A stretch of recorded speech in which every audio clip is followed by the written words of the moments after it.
कोकणातील प्रत्येक अपडेट जाणून घेण्यासाठी आजच माझे कोकणच्या सोशल मीडिया प्लॅटफॉर्मला लाईक, फॉलो आणि सबस्क्राईब करा। रायगड जिल्ह्यातील लोणेर येथील बहुचर्चित हत्याकांड प्रकरणात पोलिसांनी मोठी कारवाई करत मुख्य आरोपीला अटक केली आहे। अनिस मालदार राहणार मालदारवाडी, जिल्हा रत्नागिरी याने एका तरुणीची अत्यंत क्रूरपणे हत्या केल्याचा आरोप आहे। या गंभीर प्रकरणाचा तपास करण्यासाठी रायगड पोलिसांनी 4 स्वतंत्र पथके कार्यान्वित केली होती। स्थानिक गुन्हे अन्वेषण शाखेने अखेर आरोपीला ठाणे शहरातून जेरबंद करत मोठं यश मिळवलं आहे। या प्रकरणात आरोपीवर अॅट्रॉसिटी कायद्यानुसार गुन्हा दाखल करण्यात आला आहे। जिल्हा पोलीस अधीक्षक अंशुल दलाल यांच्या मार्गदर्शनाखाली संपूर्ण कारवाई पार पडली। दरम्यान आरोपीला न्यायालयात हजर केल्यानंतर 30 एप्रिलपर्यंत पोलीस कोठडी सुनावण्यात आली आहे। या घटनेमुळे परिसरात खळबळ उडाली असून पुढील तपासाकडे सर्वांचं लक्ष लागलंय। लोणेरेला ओंकार लॉजमध्ये एका महिलेची निर्गुण हत्या केली गेलेली होती। त्या हत्येचा आरोपी अनिस मालदार याला पोलीस गुन्हा दाखल झाल्यापासून शोधत होते। महाराष्ट्राच्या विविध जिल्ह्यांमध्ये पोलिसांची पथकं त्यासाठी कार्यरत होती।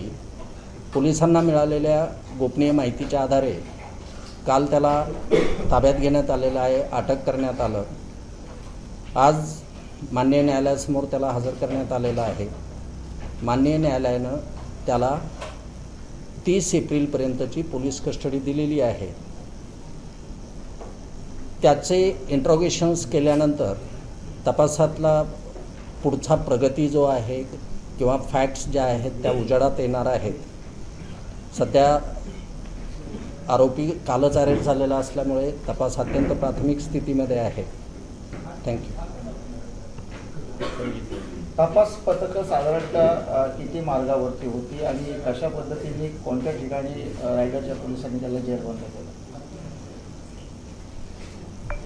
8 ते 9 तपास पथकं रत्नागिरी जिल्ह्यामध्ये ठाण्याला, मुंबईला, नवी मुंबईला आरोपीचा शोध घेत होती।